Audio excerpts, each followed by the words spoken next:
როგორ ვაქციოთ კამათელი უნივერსალურ სასწავლო რესურსად? ეს იქნება ჩვენი დღევანდელი ვიდეოს თემა და დღეს შემოგთავაზებთ 5 ვერსიას. ხოლო მეორე ნაწილში, შემდეგ კვირაში აუცილებლად გიამბობთ კიდევ დამატებით შესაძლებლობებს.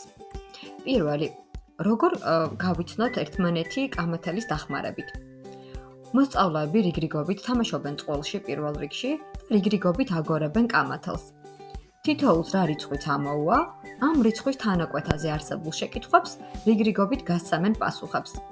ძალიან სახალისო შეკითხვები არის, რაც ეხმარებათ მათ ერთმანეთის უკეთ გაცნობაში. ამ სამაგიდო თამაშის ამოსაბეჭდი ვერსია შეგიძლიათ იხილოთ ჩვენს Facebook გვერდზე შენი სუპერძალა. მეორე, მათემატიკის გაკვეთილზე ცოდნის შესაჯამებლად. ცხადია, ეს მხოლოდ მათემატიკის გაკვეთილს არ ეხება და შეკითხვები შეიძლება ნებისმიერ საგანში, ნებისმიერი სირთულის იყოს. პრინციპი ორგვარია. პირველი, თუ კლასი მცირე კონტინგენტიანია, შეიძლება რიგრიგობით გააგორონ მოსწავლეებმა კამათელი და ზეპირად უპასუხონ შეკითხვებს და მთელი კლასი ჩაერთოს თანმიმდევრობით, ან შეგვიძლია თუ 3-4 კამათელი მოგვეპოვება, მცირე ჯგუფებში გადავანაწილოთ, დავურიგოთ დაბეჭდილი სამუშაო ფურცლები და რიგრიგობით ითამაშონ და თუ რაიმე გაუჭირდებათ, მოგმართონ ხელის აწევით. შეკითხვები ძალიან სახალისო არის და ამ გზით ჩემს მოსწავლეებს გაცილებით გაუადვილდათ რთული შეკითხვების გამკლავებაც კი, რადგანაც პროცესი მთლიანად თამაშზეა დაფუძნებული. მესამე, სამაგიდო თამაში მაგალითების ოჯახი, გამრავლება გაყოფის უკეთ გასააზრებლად. რა თქმა უნდა, იგივე წარმატებით შეკრება-გამოკლებასაც შეგვიძლია დავუკავშიროთ და სამაგიდო თამაშის დამზადების პრინციპი ასეთია. როგორც მოცემული არის, თითოეულ ჩარჩოში წერთ გამრავლება გაყოფასთან დაკავშირებულ მაგალითების ოჯახს. მაგალითად 2, 6 და 12. თითოეული აქ სულ 6-მა მოსწავლემ შეიძლება რომ ითამაშოს ან 5-მა და თითოეული ირჩევს ნებისმიერ ფიგურას ან ფერს.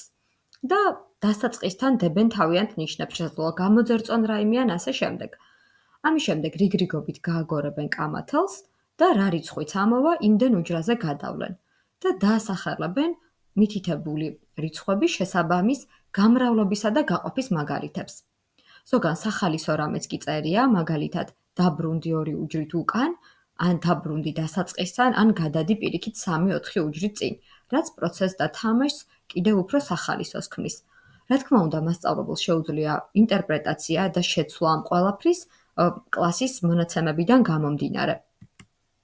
შემდეგი, გაკვეთილი შესაჯამებლად. ასევე ამ სამუშაო ფურცლის ამოსაბეჭდი ვერსიაც დევს ჩვენს Facebook გვერდზე და ამ თამაშს ასე ქვია: გააგორე, დაფიქრდი და უპასუხე. სადაც ჩამოთვლილია შეკითხვები, რა ისწავლე დღეს, რისი გაგება გაგიჭირდა, რა იყო შენთვის განსაკუთრებულად საინტერესო და ასე შემდეგ. მე პირადად ძალიან მეხმარება გაკვეთილის შეჯამებაში და ბოლო 5 წუთსაც ძალიან ნაყოფიერად ვიყენებ ხოლმე. როგორც უკვე გითხარით, შეგიძლიათ Facebook გვერდზეც გამოგვიწეროთ და ჩვენი YouTube არხიც და ბოლოს. ამბის შეთხსვა ქართულის გაკვეთილზე.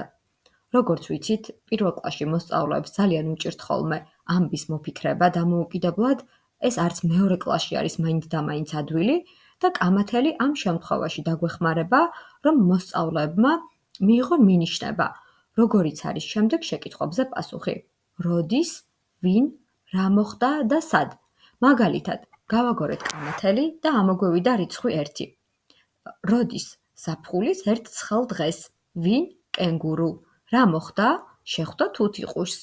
სად, სანაპიროზე. და ეს 4 დამხმარე კომპონენტის ეხმარება მოსწავლეს, რომ ამის შემდეგ თვითონ გააგრძელოს ამბავი და მოიფიქროს ნებისმიერი ისტორია ან თავგადასავალი. აქ უკვე მასწავლებელს ასევე შეუძლია ინტერპრეტაცია და ნებისმიერი სხვა წინადადებების მოფიქრება. ეს უკვე რა თქმა უნდა სურვილისამებრ, თუმცა ვფიქრობ, რომ ეს ძალიან სახალისო იქნება. ეს ბოლო ნაწილი მე ჯერ არ გამომიყენებია და ვგეგმავ, რომ შემდეგ კვირაში განვახორციელო და აუცილებლად გაგიზიარებთ ჩემს გამოცდილებასაც.